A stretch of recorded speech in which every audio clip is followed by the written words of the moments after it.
नमस्कार प्रणाम। झारखंड में सत्ता विरोधी लहर और विपक्ष के भ्रष्टाचार के आरोपों को हेमंत सोरेन ने मात दिया और राज्य के 14वें मुख्यमंत्री के तौर पे शपथ ले लिया है। उन्होंने गुरुवार को पदभार भी संभाल लिया है। शपथ लेने के बाद उन्होंने एक प्रेस कॉन्फ्रेंस को भी संबोधित किया और स्टीफन मरांडी को झारखंड विधानसभा का प्रोटेम स्पीकर घोषित कर दिया है। वहीं शपथ लेते ही सीएम हेमंत सोरेन के निशाने पे केंद्र की सरकार आ गई है और उसके ऊपर बकाया रुपये को वसूलने के लिए कानूनी एक्शन लेने की बात कही गई है। हेमंत सोरेन ने झारखंड विधानसभा चुनाव के दौरान 1.36 लाख करोड़ रुपए का बकाया वसूलने के लिए केंद्र से हाथ जोड़कर अपील की थी कि उसके बकाया रुपये को चुकाया जाए। अब सत्ता पे फिर से काबिज होने के बाद CM Hemant Soren action mode में दिखाई दे रहे हैं और उन्होंने अपने इरादे जाहिर भी कर दिए हैं। हाथ जोड़कर अनुरोध करने के बमुश्किल 25 दिन बाद सीएम हेमंत सोरेन ने कोयला बकाया वसूलने के लिए कानूनी एक्शन की चेतावनी दे दी है। हेमंत सोरेन ने अपनी मौजूदा सरकार की पहली कैबिनेट बैठक के फैसलों की जानकारी देते हुए संवाददाताओं से कहा कि केंद्र के पास लंबित राज्य के 1.36 लाख करोड़ रुपए वसूलने के लिए कानूनी कार्रवाई शुरू की जाएगी। हालांकि सीएम हेमंत सोरेन ने बात कैबिनेट मीटिंग में हुए फैसले के दम पे कही। हेमंत सोरेन ने 2 नवंबर को ट्वीट करते हुए लिखा था कि गृह मंत्री और प्रधानमंत्री से करबद्ध प्रार्थना है कि झारखंड का बकाया 1,36,000 करोड़ रुपया लौटा दिया जाए। झारखंड के विकास के लिए यह राशि बेहद जरूरी है। बीजेपी सांसदों से भी अपील है कि झारखंड के इस बकाये को दिलाने में उनकी मदद करें। यही नहीं, सीएम लगातार चुनावी रैलियों में केंद्र पर बकाया का जिक्र कर उसे घेर रहे थे। हेमंत सोरेन ने इस बात पे जोर दिया कि कोल इंडिया जैसे केंद्रीय सार्वजनिक क्षेत्र की कंपनियों के पास बकाया राशि राज्य के अधिकार क्षेत्र में आती है और दावा किया कि भुगतान न किए जाने से झारखंड के विकास को बड़ी क्षति हो रही है।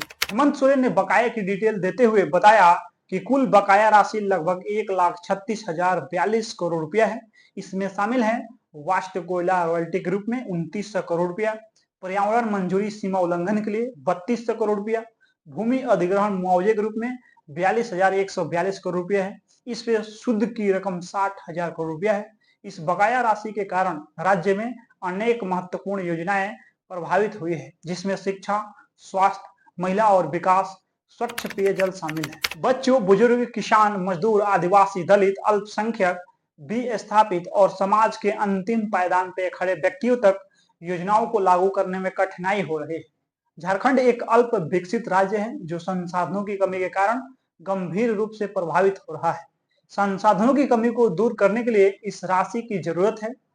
सुप्रीम कोर्ट की 9 सदस्यीय पीठ ने राज्य के पक्ष में फैसला दिया है। कोर्ट ने स्पष्ट किया है कि खनन और रॉयल्टी शुल्क वसूलने का अधिकार राज्य सरकार को है और ये भी कहा है कि रॉयल्टी एक कर नहीं है और इसलिए इस पे कोई सीमा नहीं लगाई जा सकती है। इसलिए पीएम नरेंद्र मोदी से अनुरोध है कि इस मामले में हस्तक्षेप करे और कोयला कंपनियों को बकाया राशि भुगतान करने का निर्देश दे।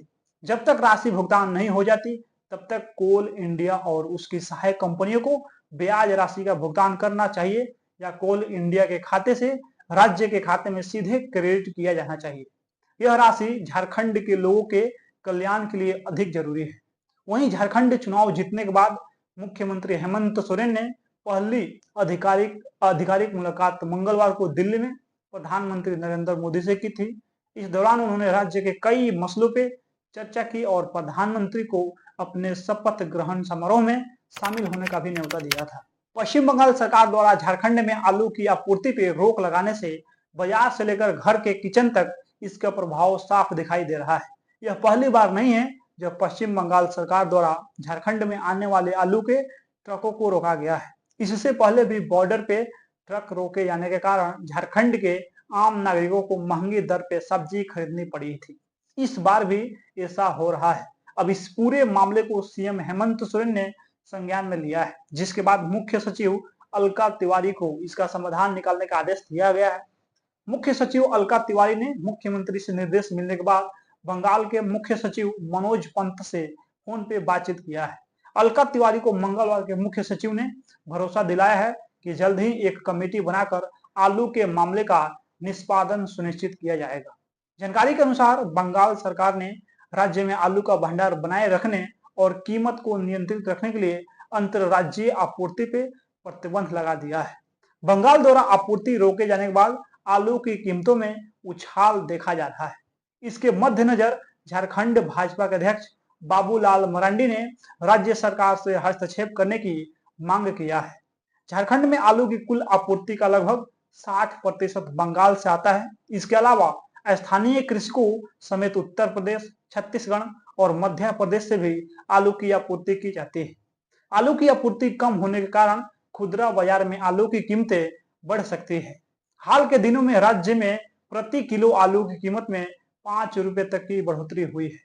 खुदरा बाजार में आलू 35 से 40 रुपए प्रति किलो तक मिल रहा है। एक और जहां बंगाल के मुख्य सचिव ने इस मामले के समाधान का आश्वासन दिया है, वहीं दूसरी ओर पश्चिम बंगाल सरकार पड़ोसी राज्यों को आलू की आपूर्ति रोकने के लिए 6 स्थानों पर पुलिस नाका चेकिंग कर रही है। जिला पुलिस प्रशासन ने पड़ोसी राज्य उड़ीसा व झारखंड के लिए आलू ले जाने वाले ट्रकों की जांच कर रोकने के लिए 6 प्रमुख स्थानों पर नाका चेकिंग शुरू कर दिया है। दूसरी ओर जनपद के चंद्रकोना स्थित आलू के कोल्ड स्टोरेज से माल लादकर बाहर निकलने वाले सभी वाहनों की पुलिस सख्त नजरदारी कर रही है। राज्य से बाहर की ओर जाने वाले वाहनों को रोकने के लिए पुलिस प्रशासन पूरी तरह से मुस्तैद हो गया है। आलू के ट्रकों को कोल्ड स्टोरेज में खड़े रहने से दिहाड़ी मजदूर कर अपना घर परिवार चलाने वाले श्रमिकों के समक्ष रोजगार का संकट उत्पन्न हो गया है। पुलिस अधिकारियों के मुताबिक जनपद के सभी 92 कोल्ड स्टोरेज को आलू निर्माण के बाबत राज्य सरकार की ओर से जारी की गई गाइडलाइन के बारे में लिखित रूप से अवगत करा दिया गया है। किसी भी कीमत पे पड़ोसी राज्यों को आलू की आपूर्ति नहीं की जाएगी। दूसरी ओर राज्य सरकार के तमाम प्रयासों के बावजूद बाजार में आलू की कीमतें घटने का नाम नहीं ले रही। बाकी इस विषय पे आप लोग अपना प्रतिक्रिया दे दीजिए। मिलते हैं अगला वीडियो में। बहुत बहुत धन्यवाद।